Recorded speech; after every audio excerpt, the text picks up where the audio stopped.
Hey guys, since my latest video was quite popular, so first of all thank you for that, I decided to make a kind of follow-up video for my Barrage Rogue. So in my previous video I was focusing more on the leveling process with my Rogue in Season 4 and how I utilized this new Barrage startup package kinda from the seasonal journey to level in Season 4 and to progress in the game. So this build, as I stated in the title, is more like a leveling build from 50 to 100, or you can of course also use it even earlier than level 50, just because you get this Barrage startup package quite early on in the game, so you just need to finish your seasonal journey step 2 and 3, I think, or maybe even step 1 and 2. I'm not sure exactly, but you get it very early on, so you can also start leveling with this build in World Tier 3, let's say. But so the point here is, for me personally, Barrage is more like a leveling build, because I had a feeling that it would be not too powerful in the latest endgame, and so I just wanted to share with you in this video today how I felt with this Barrage build after I reached level 100, and if it's worth, in my opinion, to continue farming and playing with this build even after level 100 or not. So yeah, this is basically the topic of this video today, to give you a little update, endgame update on this build. And I think it's a good idea to show you some pit gameplay. So we are starting with pit level 30 here. So pit level 30 is a quite low pit level, but this, at least at this pit level, you don't have any problems at all with Barrage Rogue. So here I think I already can spoiler you that I do not think that Barrage Rogue is a very powerful endgame build, and the main problem, the biggest issue with this build is that it's not very good against bosses. So the single target damage is not too high, and the real strength of Barrage Rogue is lies in its ability to deal very quickly and efficiently with big groups of monsters, so with medium to large size packs, just because we're shooting so many barrage arrows and they are piercing through one enemy each and splitting into new arrows.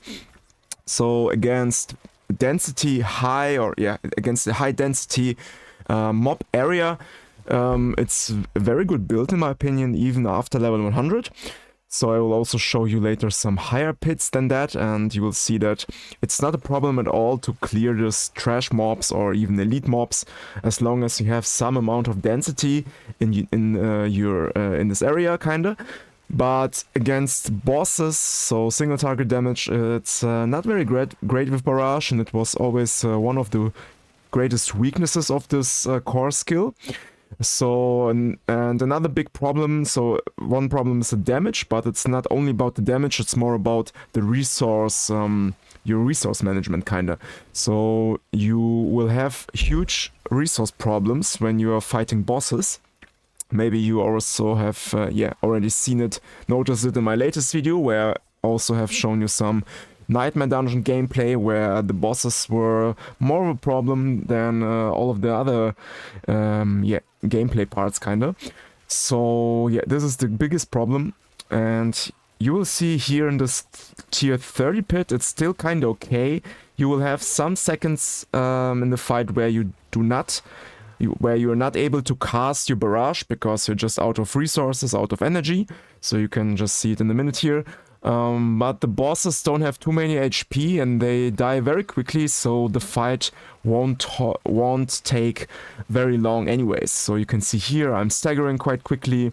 I can still shoot my barrages. Now I have a little break, but then I just need to refill my inner sight and the boss is dead. So tier 30-ish pits are not a big problem. So here, if you just want to farm some blue eggs, optosites, or how they are called, then you can for sure do that, and it's not a big problem. And here I can show you a tier 45 pit, so 15 levels higher than tier 30. And also here the mobs are, like the trash mobs and elite packs, are not a big problem. So this fight here takes a little bit longer, just because there were some damage reduction elites that are a little bit annoying to deal. But you can see, for example, here we are dealing quite effectively versus this elite packs, and especially if you activate your smoke grenade and your cold imbuement, the damage you deal versus frozen enemies and enemies affected by a smoke grenade, so they are dazed and also take more damage from the smoke grenade itself. This damage is always much higher than your flat damage, let's say, so if you would attack without freezing enemies or dazing enemies. So, for example, you just saw this fight here. I also have Godslag Crown, so I freeze them, they get pulled together from the Godslag Crown, and then they just die within 1 or 2 seconds. So if you can freeze enemies and daze them and proc your Godslag Crown, then they will just die immediately, and it's not a problem at all.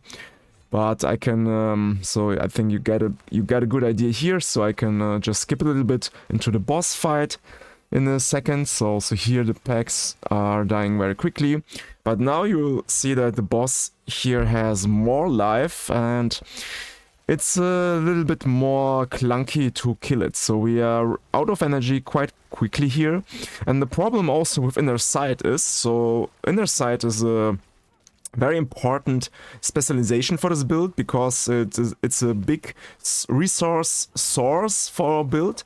So without Inner Sight we run out of resources very fast, and the problem with Inner Sight is it scales like it, how to say, if the enemies scale, so the higher the enemy monster level is, the less easy it is to proc or hold your Inner Sight Gorg, kinda.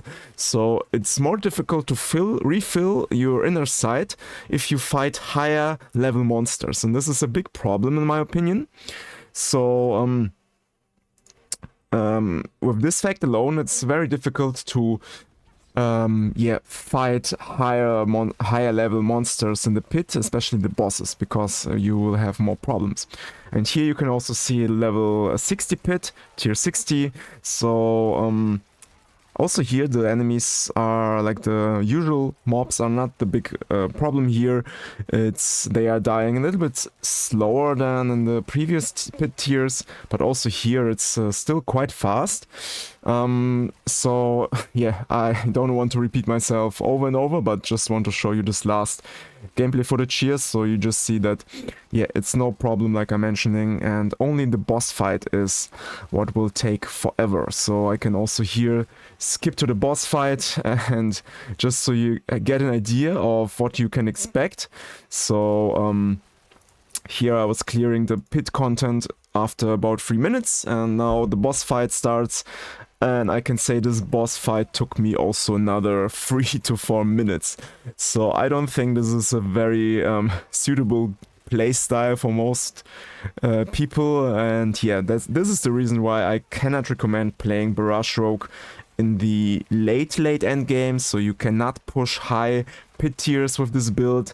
Maybe not everyone wants to, but just so you have an idea what you can expect from this build.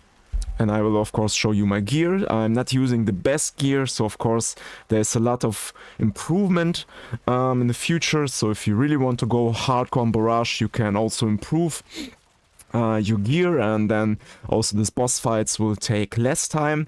But yeah, what can I say? We already are fighting this boss for about 1.5 minutes, I guess. So it's really slow and clunky.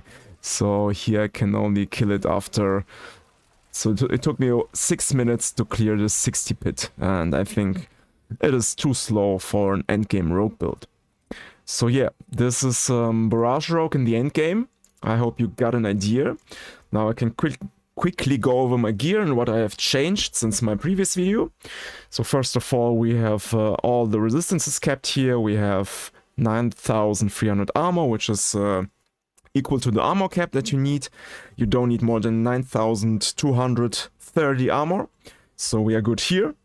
Then I have found my Godslag Crown from Duriel, so this is best in slot item for most of my rogue builds. So I think, yeah, basically each of my rogue builds will use this helmet here, because Godslag Crown is just very good in my opinion. So this is a huge improvement here. I also got a pretty nice weapon. I have a greater affix on my critical strike damage here. And so yeah, I'm getting 180% critical strike damage right now. I also have maximum life, dexterity, chance for barrage projectiles to cast twice, and additional critical strike damage. So this is basically your best in slot weapon. You want to have all of these affixes here. So yeah, pretty good weapon that boosted my DPS kind of well. Then I also have some swords here. Again, you want critical strike damage, chance for barrage to cast twice, so here I didn't hit it unfortunately, and dexterity. So yeah, this is the weapons you want to have. I replaced my boots with some nice boots with movement speed and greater affix for maximum life. And previously I was playing with a unique pair of boots just because they had some nice affixes for leveling. Then I also have found a decent chestplate. So here I have +4 ranks to Dark Shroud. I think I will make a separate video for that. So Dark Shroud is very important in order to survive. So you can see here right now I have 9 ranks into Dark Shroud. So I'm increasing my damage reduction from each shadow from Dark Shroud, and this is what keeps me alive in this high pit tier. So also pit tier 60 is an area already that causes many problems for some players because they are starting to die there. So yeah, +4 ranks, Dark Shroud, very important for rogues, also for all of my rogue builds basically. Then total armor as a tempering affix, also very important in order to reach your armor cap.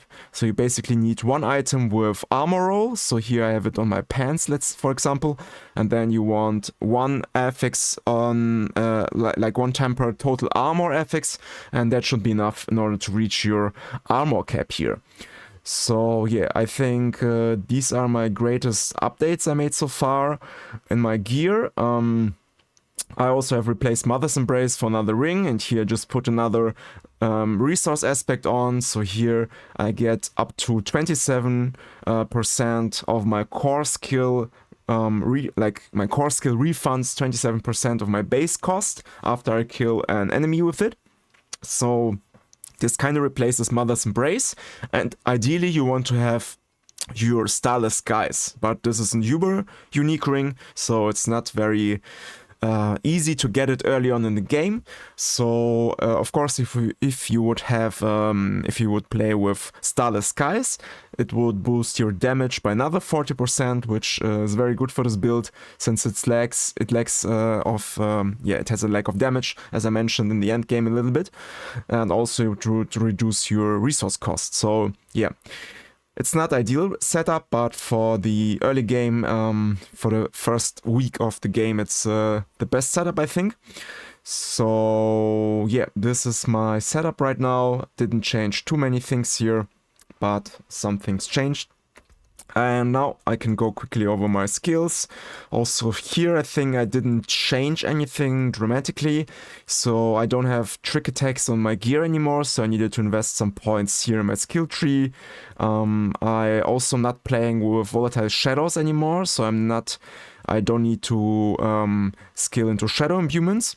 So yeah, volatile shadows is only good for leveling process when enemies are not so high monster level, but in the end game in the pit it's a better idea to run something like elemental aspect on your weapon. So I replaced that one. But the rest is kind of the same, I guess. And here right now I have over 300% precision damage bonus, so a little bit more than before. And the Paragon board, here I kind of reskilled my entire Paragon board. So after you reached level 100, you can just copy this board here. So we are still starting with Ranger Glyph. And then we go into this Cunning Stratagem board. The reason for that is we want to have some core skill damage, which you can get in this rare nodes here. And here we are playing with Devious, which also gives us some more core skill damage and armor. And the reason why we want core skill damage is because we are playing with another legendary node, which is, where is it? Which is here. It's kind of the last board, Larina's Instinct. So here you can see we are getting additional 30% multiplicative damage bonus while we have our inner sight active. And since we have inner sight very often, so basically every combat, we get this nice 30% damage bonus additionally. So this is the reason for our cunning stratagem board. Then you can also take this resistance to all elements and some armor nodes. For me, it's pretty good right now, but if my gear gets better, I might remove it and better invest it here into more maximum life. So you need to rebuild it a little bit later if you have perfect gear, but right now I like it this way. Then, as always, I like to have my efficacy glyph in my new witness board, so I get this 18% maximum life node, which is very good. Then we go to exploit weakness. So basically with this Paragon setup, we have access to all damage nodes from the rogue class. So we have exploit weakness, then we go into cheap shot, we have Layer Rainer's instinct, and we also have Eldritch Bounty. So we have a lot of legendary nodes in the setup. But yeah, so we have exploit weakness board with turf glyph. I'm not playing with exploit. You could play with exploit instead of turf, but since I make my enemies vulnerable with my barrage cast, so every third cast makes them also vulnerable. I don't feel like I need the exploit glyph, so I replaced it with turf. Then the next board is cheap shot. Here I play with control glyph. And yeah, Laren's Instinct is the last board. And before that, the sixth board is Eldritch Bounty with combat. So we are playing with combat, control, devious, efficacy, turf, and ranger. So yeah, 6 glyphs, 4 legendary nodes, and basically all other nodes we need. So pretty good Paragon board, and yeah, this is the build. So just in case you want to play it for a bit and maybe farm some lower tiers, lower pit tiers, yeah, I think this is what you can do with this build, but don't expect it to have an insane power creep or something in the late endgame. So yeah, I hope this gave you a good idea, and I'm not exactly sure what build I will play next. So I see many guys are playing Heartseeker, Victimized Rogue right now. This is also on my list. I have theory crafted a Heartseeker build very early on after the PTR, and I did not share it yet with you, so maybe I will also switch into Heartseeker. I'm not sure yet.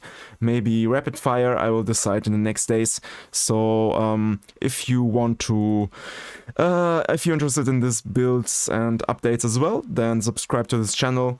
I can also show you, by the way, I have only 5.7% of subscribers watching my videos. All of the rest are not subscribers. So if you watch this video until this point here, please leave me a sub. This would be really nice. And I guess I'll see you in the next videos, guys. So have a nice day and bye-bye.